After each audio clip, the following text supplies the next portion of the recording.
All of these details complicate the story immensely. The case against these cops gets weaker.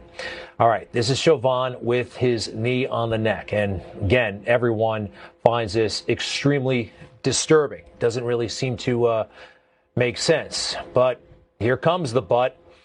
Did you know this is a tactic allowed by the Minneapolis Police Department in their training manual, the section on neck restraints?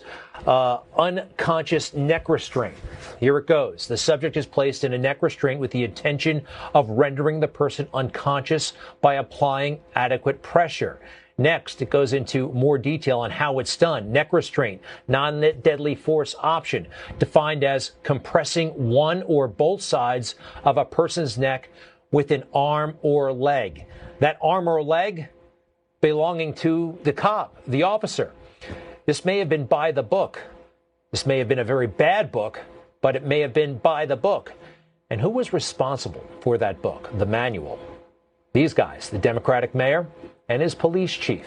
That had been in print for years. Then there's the autopsy. No physical findings of asphyxia or strangulation. And there were other significant conditions: hypertensive heart disease, fentanyl intoxication, and recent methamphetamine use.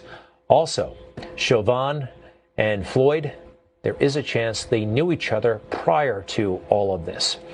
Now, if the media were responsible, they tried to get the public ready for this because Officer Chauvin may walk. That could happen. And what kind of riots will we see if that happens?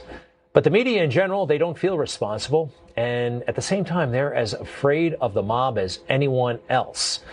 And they're most comfortable when there is a clear good guy and a clear bad guy. They want to keep it as simple and as sensational as possible. Reporting anything that would potentially lessen the guilt, the culpability of someone accused of one of the worst hate crimes in history, that's not popular. That's also risky.